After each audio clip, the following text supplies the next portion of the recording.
السلام عليكم ورحمة الله وبركاته. النهاردة إن شاء الله هنعمل مع بعض سمك، وكلنا معروف بنحب السمك. تمام تمام.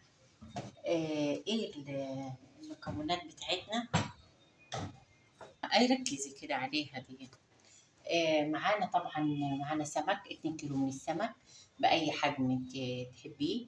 وطبعا معانا الفلفل، عندك فلفل أحمر وأصفر وأخضر، أي فلفل عشان نعمل التتبيلة بتاعتنا.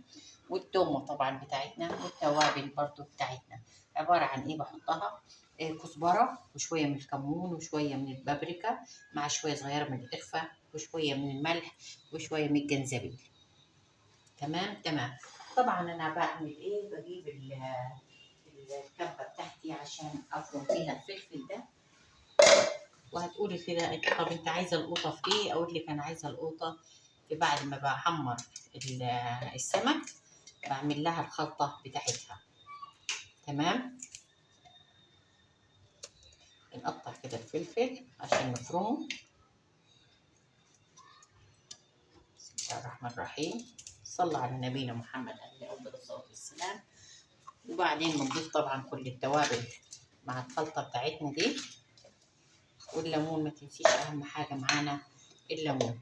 نفرم طبعا الايه كده. فرمنا الفلفل اللي انا قلت لكم عليه. بسم الله الرحمن الرحيم. ده هنحط فيه التومه اللي انا قلت لكم اهي، عملناها عشان نحشي السمك بتاعنا فيه. بس ايه، حطينا التوابل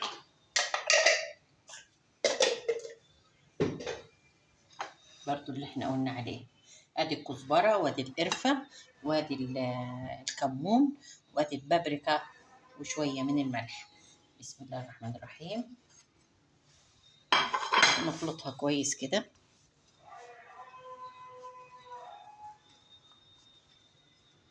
واضيف عليها التومه بتاعتنا بعد ما دقناها ونعمناها. انا بحب اللون ده اعمل فيه التوم.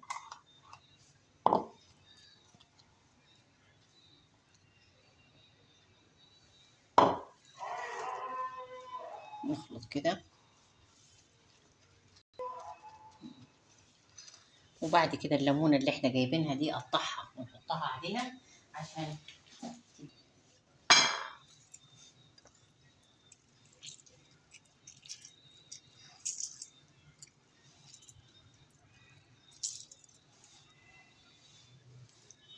الخلطة دي كلها مش هنحطها في السمك. الخلطة دي هنعمل منها معاها القوطة، وهوريكم هنعملها ازاي.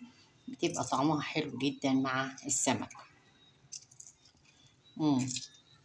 كده عصرنا الليمون، وما تنسيش هنحط شوية من الخل الأبيض بتاعنا العادي. بسم الله الرحمن الرحيم.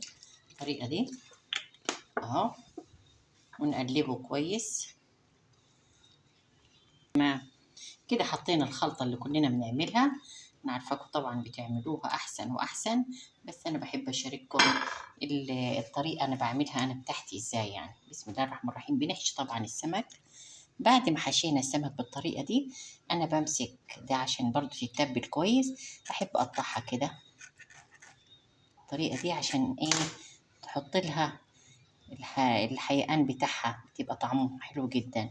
وبرضو بتقلبيها على الناحية التانية اهو.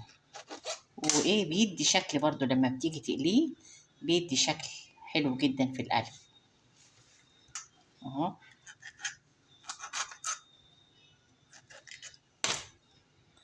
شايفة اهو، نحشي هنا وبعدين ايوه كده.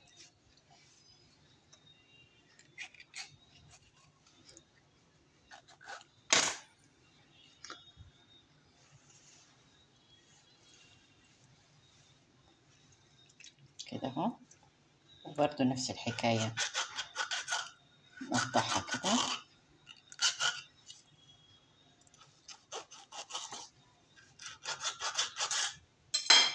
وتحشيها كده عشان ده اكبر، فبي ايه، بياخد الخلطة اكتر من الصغير.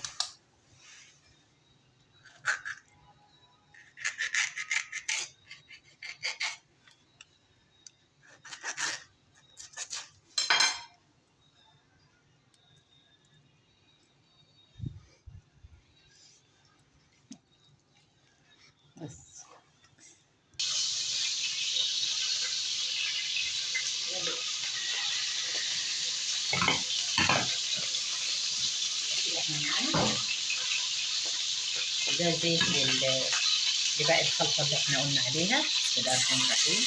هنحمرها.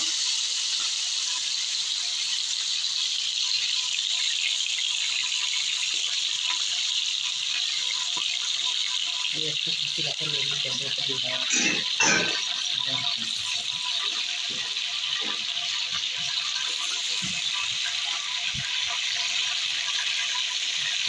كده. ظبطنا السمك زي ما انتم عايزين. نقلب معانا الخلطة بتاعتنا دي. تمام كده. هنحط السمك شوية دقيق.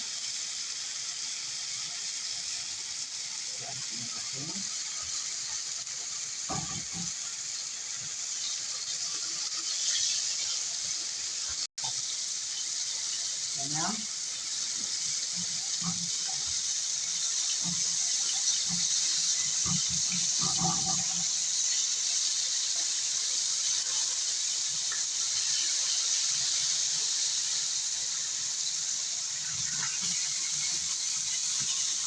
الرز يتحمر.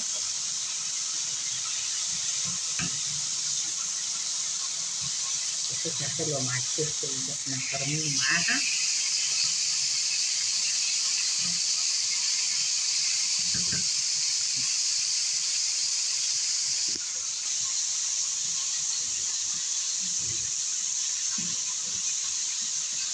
الزيت كده اهو.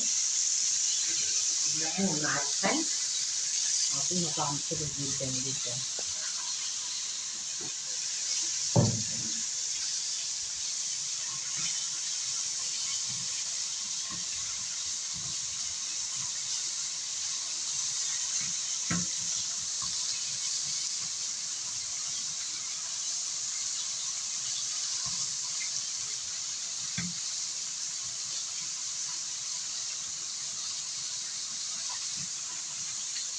كده اضيف عليها الطماطم بتاعتنا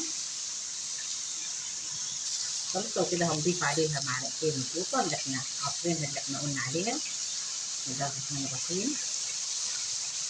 شايفة؟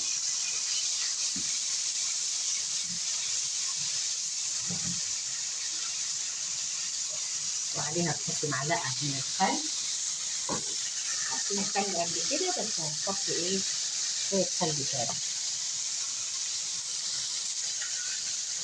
كده.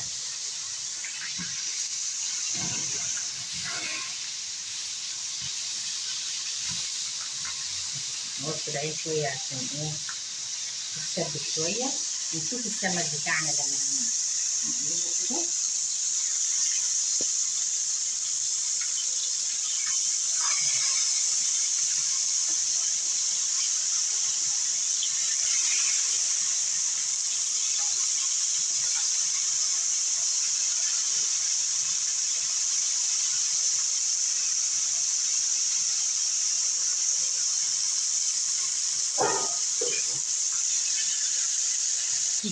كده خلصنا الدمعة بتاعتنا اللي احنا قلنا عليها التسبيكة كده. هنعمل فيها ايه؟ نعمل فيها كده. بسم الله الرحمن الرحيم. هنلف كده. تبقى خطيرة جدا وهتعجبك جدا جدا. على واحدة واحدة كده بنعدي عليها على الباقي الصوص هيطلع.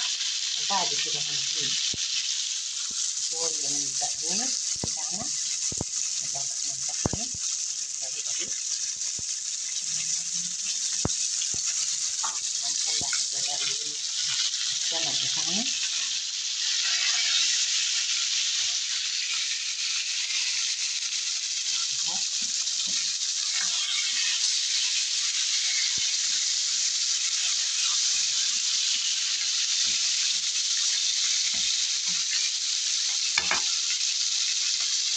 بعدين على السمك يخلي طعمه خطير جدا.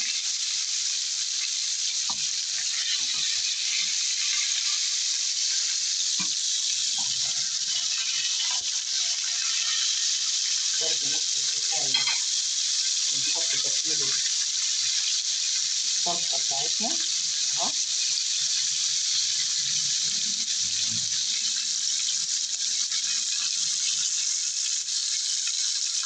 نحط برضه التعجين بتاعنا.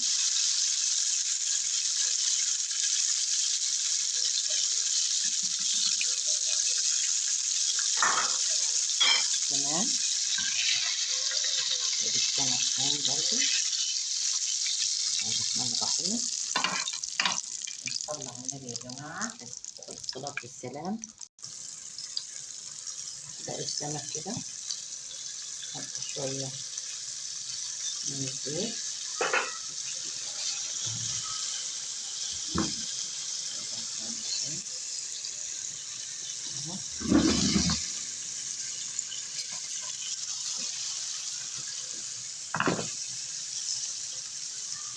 نقلب كده.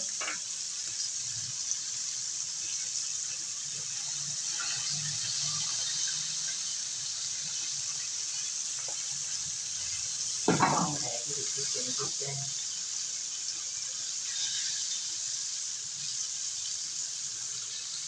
أكلة كلنا بنحبها ودايما نعملها. لو عجبك الفيديو يا ريت لايك واشتراك في القناة ونفعل الجرس، ونقول السلام عليكم ورحمة الله وبركاته، وبالهنا والشفاء.